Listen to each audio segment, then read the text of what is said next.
much. Have a seat. Thank you so very much. Thank you very much. And I appreciate it. Back at you. Thanks a whole lot. That's very nice of you. Okay, so today I come in. And I'm always excited when something's going on, because sometimes I come in here and I'm thinking, what if nothing's going on? I got nothing to talk about. And so I'm always excited, no matter how bad it is now. I'm like, great, something to talk about. So something really scary happened to me, like really, really scary. So I came in this morning, I was going to share it with my writers. And then one of my writers, Karen Anderson, said, wait, let me talk first. That's how she is. And so she had a scary story, she said, so I'm going to let you decide which is scarier, because they're both scary, and coincidence that we both had scary stories. So Karen Anderson, my writer, found this morning, she woke up and there was a rat in her bedroom. And a large rat, the cat had cornered it in her, and she doesn't live in squalor. She's a very clean, you know, healthy, has a lovely one-bedroom apartment that I've gotten her, and all the other writers live together. And bunk beds, they're all very clean. And no, she's there with her husband and her son, and so she and her husband are flipping out like, what do we do? And because the rat is just frozen in the corner because this cat is, you know, looming over it. So of course she goes to the kitchen to get tongs, and that's what she got, is tongs. And of course the universal insect slash rodent slash bird catcher, the shoebox. And because that's what you go for when you're trying to get something. You always need a good shoebox or a bucket. So anyway, they got the tongs and they got the shoebox and they got the rat and put it outside. And then their son wanted to know why that they couldn't cut a mouse hole in the wall and let it live there, like in the cartoons. Isn't that adorable? He's 27, and so not real bright, but okay. So here's my story. I walk out of my door that I walk out of every single day next to the laundry room to take the garbage out, and right outside of my door is a snake just sitting right at my doorstep. Let me finish. So anyway, so the snake is there, and of course, some people scream, some people, you know, and I don't really like snakes, but I don't like killing anything, so I'm just frozen. Look, and it's a baby. It's like that long, and it's slithering around, and its little tongue is going crazy, and it's scared, clearly. So I just wanted it to leave my little patio area. I was trying to point it to the direction of the street, and I was like, shoo, little shoo snake, shoo. And what I needed, because it didn't know, it was confused. It didn't know that I was trying to get it to go that way. I needed the white gloves like a traffic cop, you know. That I was just doing that with my mouth. I didn't have a whistle. And so it didn't know where to go. It was very, very confused. It was just kind of staying in one spot. So I went into the house to get tongs, and no, I went to get tongs, of course, for rats, and I got a broom, because that was what I thought of right away. As a broom, I would kind of shift it in the direction I wanted it to go. So I come back, and it's gone. It's completely gone. By the way, if you ever find a turtle, spatula. Anyway, so I'm looking for it, because now the snake has now gone back in the direction of the house, really close to the house, and now my snake is somewhere near my house. She's gotten rid of the rat, and so it's time to vote. So, rat, snake. I agree. Because you may say, oh no, but if you had a snake in the house and the rat was outside, definitely the snake is scarier. It's just that the rat was inside, so it makes it a little scarier, but a snake is always scarier. Snake is like, you know, 3 of a kind, and a rat in the house is 2 pair. That's what I say. But what if the rat was riding on the snake? What if you found a rat on the snake's back riding? That's not scary. And what if they were dancing? That's not scary. I'm going to dance right now.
didn't want to forget my pager. When I'm dancing, I didn't want to risk anything happening to it.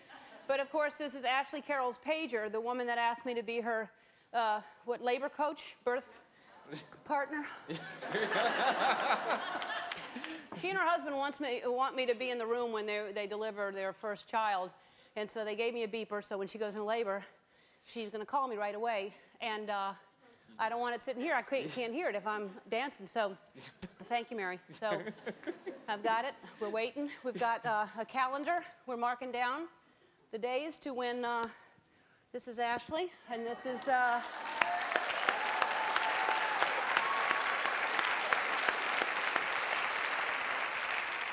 So I mark off another day, right? Have we marked off today yet? Well, let's just go ahead and mark it off, even if this is tomorrow. The baby, she thinks is going to be called Jack, but she'll say it's a boy. They know that. She'll call it Ellen, she said, if I go. And the baby's due November 11th, but you never know, because people, they have babies early. I was 2 weeks late myself, but I have boiled water. I have sheets. I have tongs. I'm ready when she calls. I have a shoebox.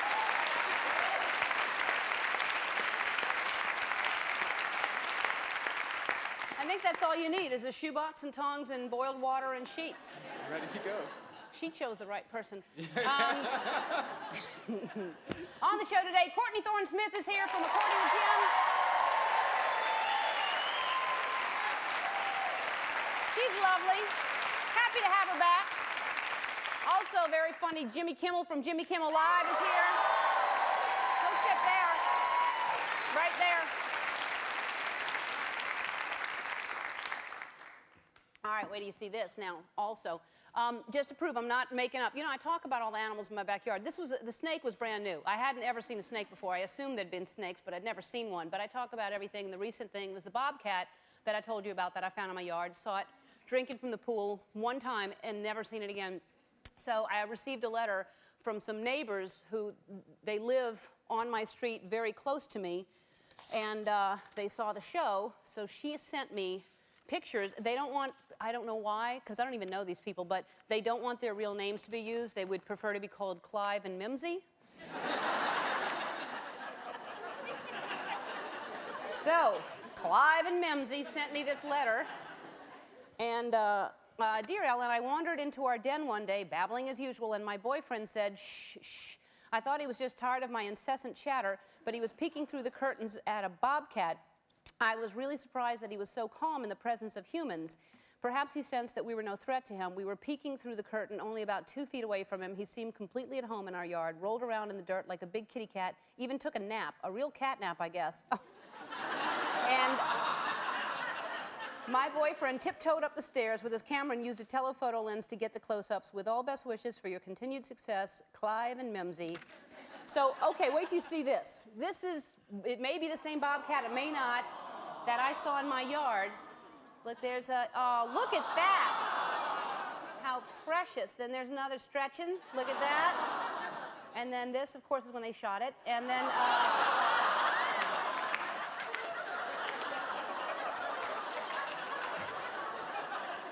that's going to be a lovely collar. That's me. That's me as a bobcat. And that's Bobcat Goldthwait, of course. And now, if you see Bobcat Goldthwait in your yard, make sure you get some tongs and a shoebox, because, yeah, how precious is that? And just to give you an idea of how big it is, it looks like a small, like a lab puppy or something. It's about that big. It looks like a cat on steroids. It's not as big as a mountain lion, but they're pretty big. But isn't that gorgeous? Just beautiful little thing. All right, so thank you, Clive and Mimsy, for sending that in. I appreciate it. Now, this is, we're going crazy on this show. I'm telling you, Ray Romano was on, and we had a little wager on, we were putting, and we had a wager. He had to wear a I Love Ellen t-shirt to a premiere. If he lost, I had to wear I Love Raymond t-shirt. But we ended up both wearing them. I wore it on the show. So then Martin Sheen was on the show, and we were shooting hoops, basketball. Hoops. And that's how bad I am at basketball. I didn't know if that was the way you said it or not. But anyway, so here's what happened here. whoever gets more balls in. You will have to wear my underwear. Oh, dear. And not just wear my underwear, because they're very comfortable. You'll want to wear them, but in the Oval Office on the set and have a picture taken in the Oval Office wearing my underwear. Okay. All right? Yeah. And if you get more, then I'm going to wear your underwear. Oh, my. Okay. Just all day long on the show. Okay, sweet. All right? How will I know? I'll show you. Okay. All right, so between Martin Sheen and Ray Romano, the show's really getting to be a lot like Vegas. And like Vegas, what happens on The Ellen Show stays on The Ellen Show. All right, so he won, but he just wanted an excuse to wear my underwear. So this is on the set of The West Wing in the Oval Office.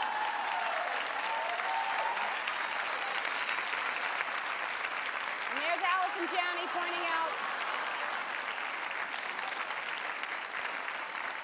I don't know what's going on. That's a saucy set over there that she's... All right, Martin, thanks a lot for wearing my underwear in the West Wing's Oval Office. I appreciate it. And I decided, well, I will wear your underwear. Hold on. Let me see what's happening with my underwear right now.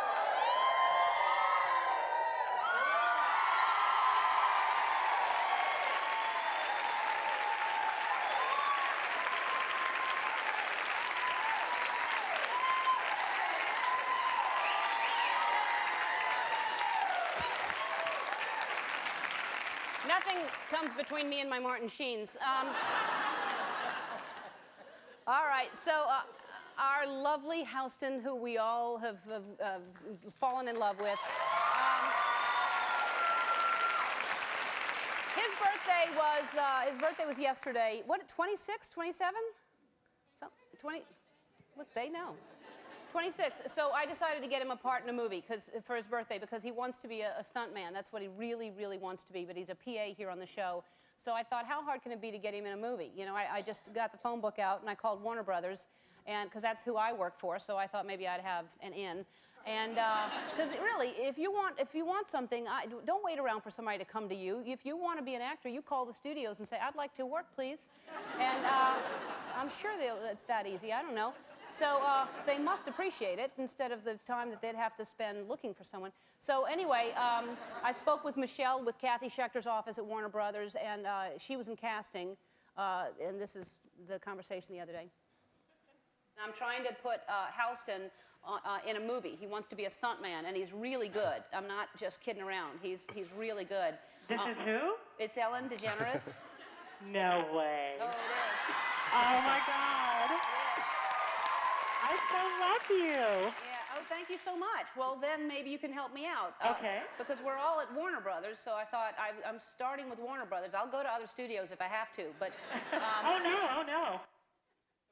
Okay, so Michelle told me I needed to call someone named Nathan, and we're going to do that a little later in the show. I don't know if Nathan's expecting my call, but I had said, be prepared, have a list of movies. I'd like to choose the one, and you don't throw something at me. I'm getting 10% of this deal, I'll tell you that. So, don't go away. I think they're making Batman right now, aren't they? Yeah. Why can't he be in Batman? He could do that. I'll talk to Nathan about that. I'm calling Nathan later on. Courtney Thorne-Smith will be sitting here when we come back. We'll be right back. Our first guest has starred in Melrose Place and Ally McBeal, and she's now in her 4th season on According to Jim. Take a look. Please welcome back to the show, Courtney Thorne-Smith.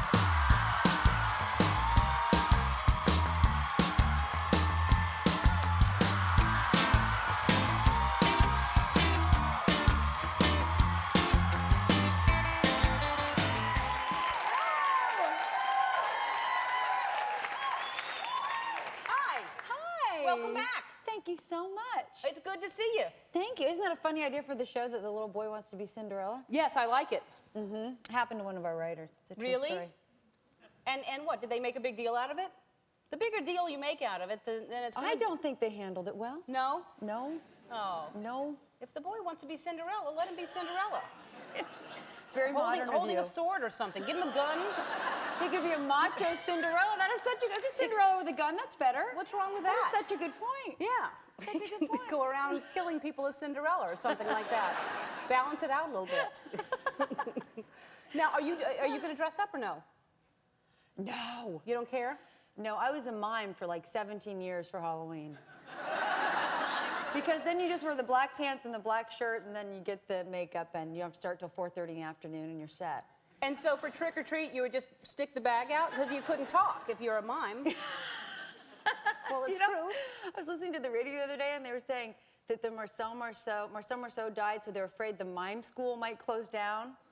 Aren't we all a little worried about that? Like, who's worried the mime school might close down? There would be not that one mime in a park randomly that you'd see from now on. No, but a lot of people. Who was here that started as a mime? That like I was really. Robin Williams started as a mime. Really? Yes. You never know where it's going to lead. Wow. Now I feel a fool. Hold on 1 second. Hello.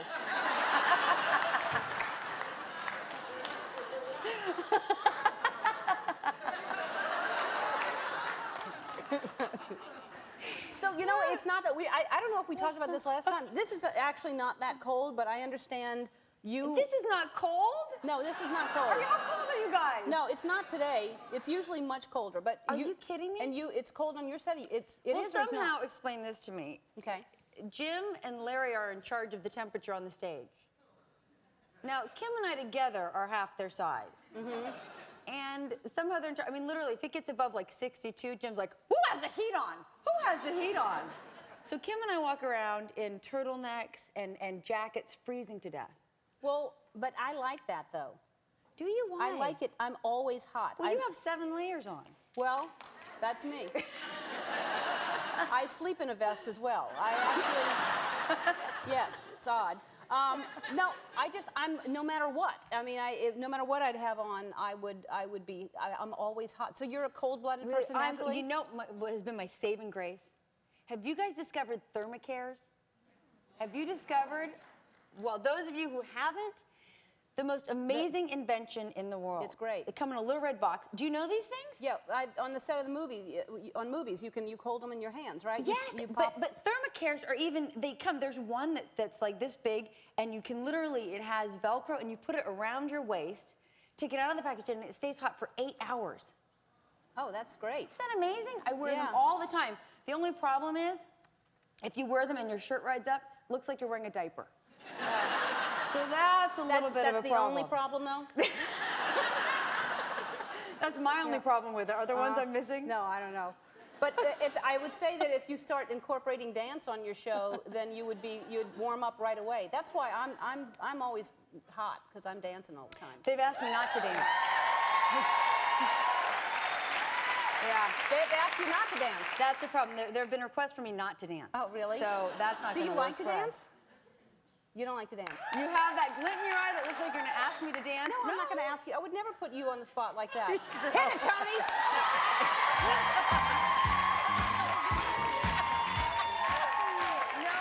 No. I've had just enough Everybody therapy go, to not go! do it. How horrible. No. But you know, the makeup artist, not the makeup artist, the costumer, Brittany Morgan, has actually, for me, this is so sweet. She's invented a T-shirt, like it's a little white T-shirt, like, say, a 4-year-old would wear. It has pockets in it. So I can tuck little thermocares into my T-shirt. Oh, I thought we were talking So I look about dancing. 20 pounds heavier, but I'm warm. Oh, no. See how I turned it back? You didn't turn it back. It was just completely... You know what? The way you start dancing, are you really uncomfortable with dancing? You know what happened? I'll tell you the truth. You know what happened? I want the truth. Yeah. Finally, somebody's going to tell the truth on this show. I didn't make cheerleading in high school. It was about 20 years ago, and I'm not over it. Clearly not. I'm honestly not over it. Is that the saddest thing you've ever heard? It is. And I've probably saved you some therapy. Here's Kleenex. And well, all you have to do is this is the way you work it out, Courtney.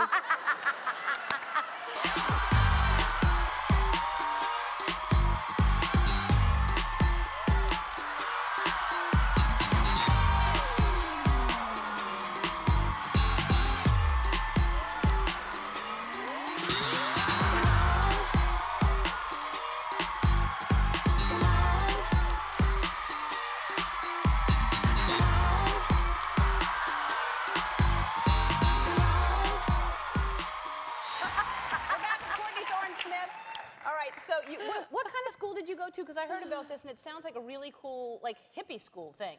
We called it an alternative school. But yeah, it was really an old hippie school. From what That's grade to exactly what what grade? it was. Kindergarten till 4th. till my grandma came over one day and she asked me what I learned in school today, and I said, nothing. Sometimes we don't even eat lunch. And my dad was like, you know.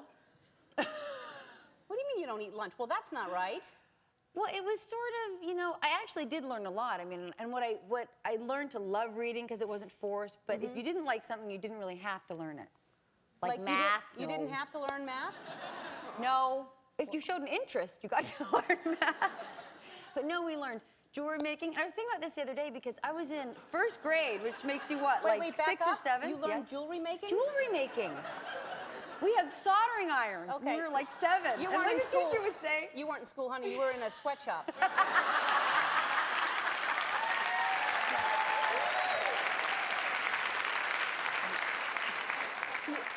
No. That's why you didn't have lunch. Let me explain something. What do you mean soldering irons? Oh my God. What are you I am going to need therapy after this. Yes. Literally, we were in like first, second grade. We had soldering. We were making metal jewelry and weaving on huge looms. You know those looms, like little, like you go the shooting the wooden things. It didn't take. And I literally remember the teacher saying, "Now try to remember to turn off your soldering irons." Can you imagine saying that to a kid now? Here's a blowtorch. Try to remember to turn it off. Where was this? What area? Northern California in Menlo Park. It's a great school. It's the greatest school. I mean, it sort of sounds like it, but like it wasn't Montessori school. It wasn't Montessori because I think in Montessori there's a lot more learning, a lot more book learning. No, it was really sort of about feelings, and we literally didn't wear shoes. I mean, you didn't wear shoes, and there was gravel, so my feet were so tough that one day I stepped on a nail, and my mom needed pliers to take it out. Like my feet, oh, in a good way. My feet were like leather.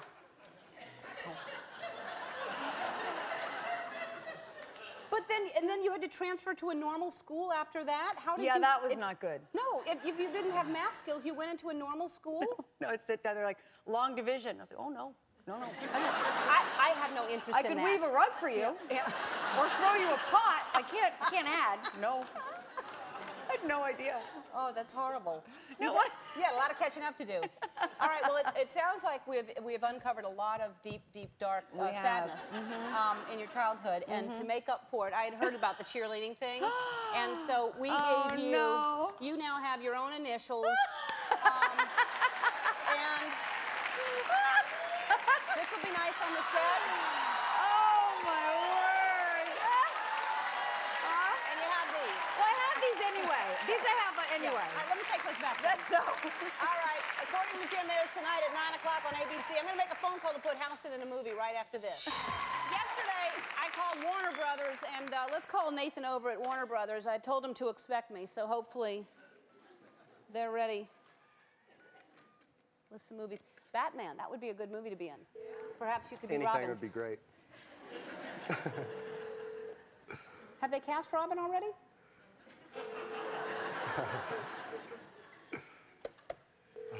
He better be there. I said expect it. Casting? Hey, casting. It's Ellen DeGeneres. I'm calling for Nathan. He should be expecting my call. Yes, he is. Hold on, please.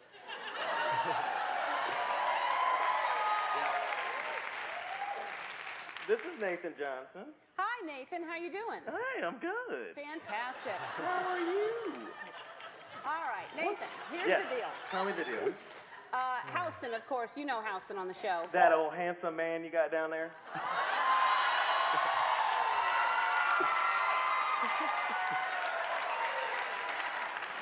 Yes, that's right. So he is an amazing stuntman. You've seen him. He falls like crazy, and he never hurts himself. He wants to do high falling, is what he's termed it. So I know you've got some I'll kind of do movie. anything. Oh, he says he'll do anything. He'll do anything. That's Yes, just my favorite. that's his favorite. Now, so what do you have? First of all, why am I doing all the talking? What do you have for me? Well, you know, we've got some great movies coming out, like Ocean's 12 and Alexander and Polar Express. Yes, I understand, You know, Nathan. Uh-huh. Ocean's 12 has already been shot. Don't start trying to throw names around when I know that's coming out in December. Just tell me what you got that you're shooting now. Well, we're trying to, I placed a couple of calls because I saw the show today, and talk about on-the-spot casting. I placed a couple of calls to the producer of Dukes of Hazzard. Yeah. So we're seeing what we can hook him up with. Okay, that might be interesting. You are talking about the movie, because the series has also been canceled. Because the way you're talking, I don't know. All right, so maybe he could be in the... Who's in the Dukes of Hazzard?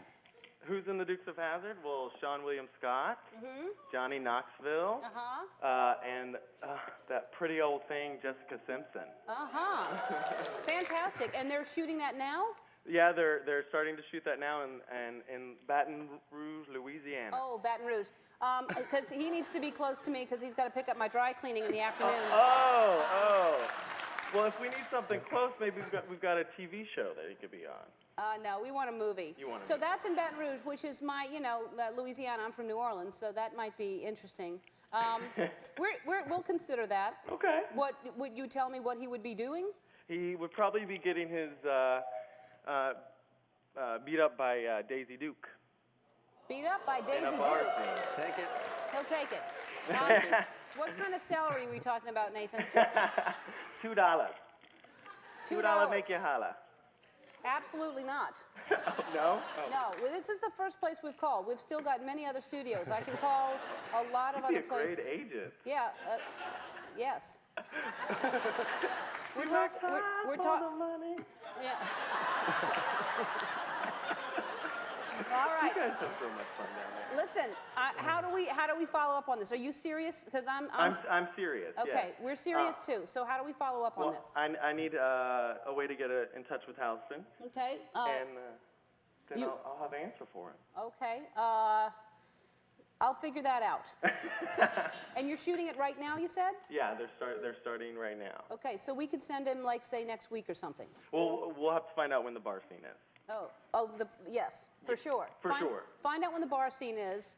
I'm going to have somebody call you right back, and then we're gonna lock this thing in. Because that sounds like a really great idea to be in the Dukes of Hazzard. and he can go to the premiere, right? Yes. Okay. All right, good. All right, thank you, Nathan. Somebody's going to call you. All right. Bye. Bye. Jimmy Kimmel joins us after this. Don't go away. We'll be right back. Our next guest won an Emmy Award as the host of Win Ben Stein's Money, and this year will mark his third season of his ABC late night talk show, Jimmy Kimmel Live. Please welcome the hilarious Jimmy Kimmel.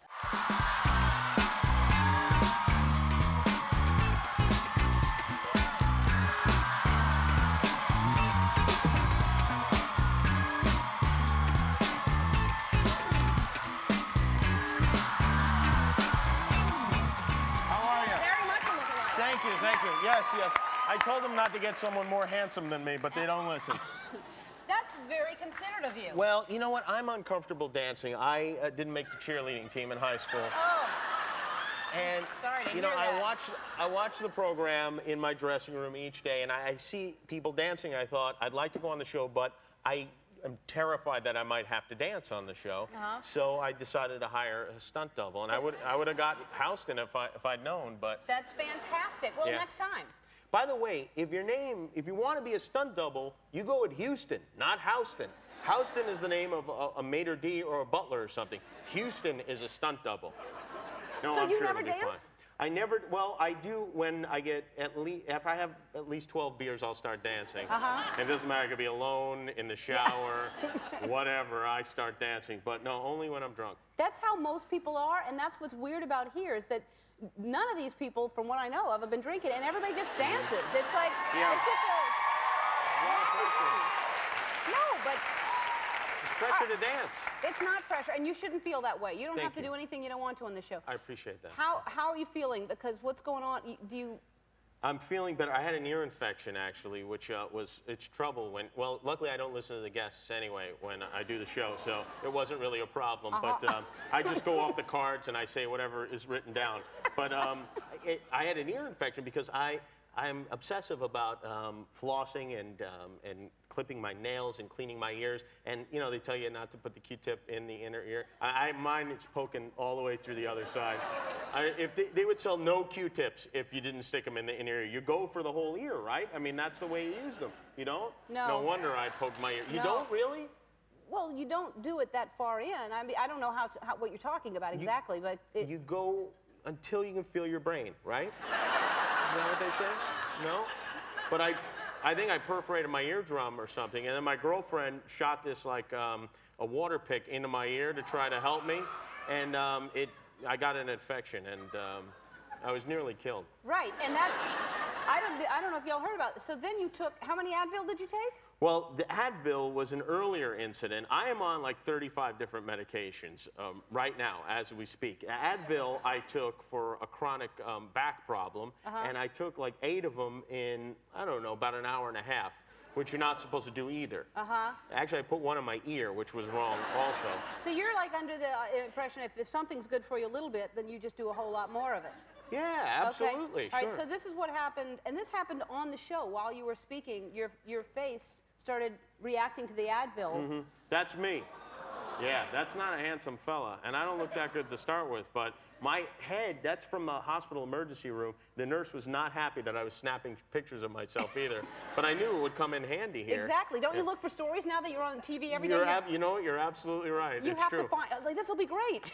Yeah, you explain to the mugger, this is hilarious, take my wallet. Yeah. What an anecdote I have from this. Right. But yeah, that's what happened to me. But I gave 110%, and I finished the show, and I consider myself a hero. Well, Right? when you were talking to people as this is happening, were your guests looking at you? Was anyone saying anything to you like you're looking weird? Yeah, but they do that a lot with me on the show. But yeah, more so than normal, Yeah. definitely. They were unnerved, but I didn't know what was happening, so I figured I'll finish the show, I'll go to the hospital. Wow. Well, you're lucky nothing more happened, so it's just swelling. I think America's lucky nothing happened. Yeah. I mean, lose me, that's it. I agree with you. I think you're hilarious, and, Well, thank I you. watch you all the time. So, and this is, congratulations, it's your 3rd season. Yes. Is yes. that right? Our That's 3rd year fantastic. on ABC. That's great. Yeah, we're excited about it. That means I don't get canceled, because my plan was to keep doing the show regardless of whether we were canceled or not. No. And it's embarrassing to have celebrities in your living room and talk to them about their projects when there are no cameras or anything. Yeah, and still asking them to show a clip just for you. Yeah, exactly. Because they will come over, because you have some interesting Oh, yes. people that will come over. Yes, I do. Oh, Yeah. yes. Oh, I'm jam-packed with stars at my house. Well, Me, maybe. Ed Bigley Jr., you name it. All What? He right. comes over. All right, we're taking a break, and we're coming back right after this. Now, you have 2 kids. We were talking to Courtney about Halloween. Are you going to dress up? You must dress up. I don't care for dressing up, to be honest with you. I'm not a big, but what I do is I don't get a costume. Then the day of Halloween, I decide to go to the costume shop, and there's nothing left. There's like part of a pirate and Chewbacca's foot or something like that. So I've taken to combining costumes. That's my thing. I was Abraham Chicken a couple years ago, which was half Abraham Lincoln, half chicken. And Space Jesus also, which was Jesus in an astronaut's uniform. And it turned out to be very popular. Well, there's not going to be another one walking around, so that's the good news. Yeah, You're not going to well, run into somebody else. Maybe this year, who Yeah. knows now. Now, and your kids, well, yeah, because they're going to copy that, obviously. You could just take a bunch of Advil and you'd be fine. Yeah, You'd be, well, I wouldn't fit in the thing. Yeah. Now, and your kids are going to, how old are they? I'm not sure how old they are. But no, they're 13 and 11. My daughter has decided she was going to be a giant bottle of ketchup, but we went to the store, the fabric store, this weekend, and it just seemed like way too much work. So I said, why not be a door? That way, when they open the door, when you're trick-or-treating, they see a door, and she thought that was hilarious. That is funny. So we worked, it only cost me $200 to make a door out of paper this weekend. Oh. Yeah. So she'll have a good time. Well, that's clever, and she was going to be ketchup at first. We She was. We have really great people dressing up. Wait till you see what I'm going to be this year. What Wait till you see. Is it a surprise? Yes. Oh, well, I finally realized what I'm going to be, and it's good. come to my house because I get no trick-or-treaters No, at all. I mean just on the show. I'm not going out. Oh, you're not going No. anywhere. I get nothing. 2 years ago, I got the Smarties, the Razzles, the whole thing, and I had the bucket. 2 kids came to the house. So I figured the next year, I got like the full-size chocolate bars. Maybe word will get around and kids will start coming to the house. Yes. But then nothing, no kids. So this year, I'm actually giving away bicycles, and one lucky kid's gonna go home with a Volkswagen Jetta if you come by my house. Yeah. Can we have your address? I will give it out at the end of the show. I'll be happy Great. to. I just want some trick-or-treaters this year. Well, you'll get some. We'll put your address up on the website. That would be great. That would All be right. great. I'd be fine with I that. swear we'll do it. And somebody's going to be demanding that Volkswagen Jetta. I know. I better send them to Oprah's house Yeah, if they want right. to come. All right, so you're hosting again this year the American Music Awards? Yes, I am. I hosted it last year. It's chosen by the people, and they're far more important than any experts. You know what I'm saying? So the artists, it'd be fun. It will be fun, hopefully. We had Elvis Costello on the other night. He has nothing to do with the American Music Awards, but he's a personal favorite of mine. And I was so excited to have him on the show. I love him. I thought, I want to get him something nice for all the years of music. So I got him this $500 bottle of scotch, and I put it in his dressing room, and he said nothing about it. And at the end of the night, I went over and thanked him, and I was like, did you get the scotch, by the way? He's like, oh, yes, I don't drink, but I passed that off to someone else. Oh. Yeah. So you'd think at least he, I mean, I don't know if he's an alcoholic, what, have a few shots on my behalf, right? You would, right? Well, I would. I mean, he didn't know how expensive it was, probably. He probably. I'm going to send him a note mentioning it. Yeah. But that's a shame that he passes it off He to handed somebody it to else. his gardener on the way out. Oh, yeah. no. Yeah. Oh, well. I have a lousy life. What am I going to do? Yeah. No, it's not a lousy life. You're doing very well. Well, thank you. Thank All you. right. Well, thank you for being here. Thank you for Jimmy. having me. You're I'm sorry I funny. didn't dance. I Yeah, apologize. That's but- all right. We're gonna choose your fellow dancer at the end of the show. He'll be dancing, our spotlight dancer. Oh, that would be nice. I That believe would be so. nice. Yeah. Jimmy Kimmel Live airs weeknights at midnight on ABC. You can also watch the American Music Awards November 14th at 8 o'clock on ABC. One more thing right after this. I would like to thank Courtney Thorne-Smith and Jimmy Kimmel. Tomorrow, Anthony LaPaglia, Amanda Bynes, and Alanis Morissette will be here. Oh, and one more thing. Here's our spotlight dancer of the day, Jimmy Kimmel's dancing double, Adam Price. Take it away, Adam.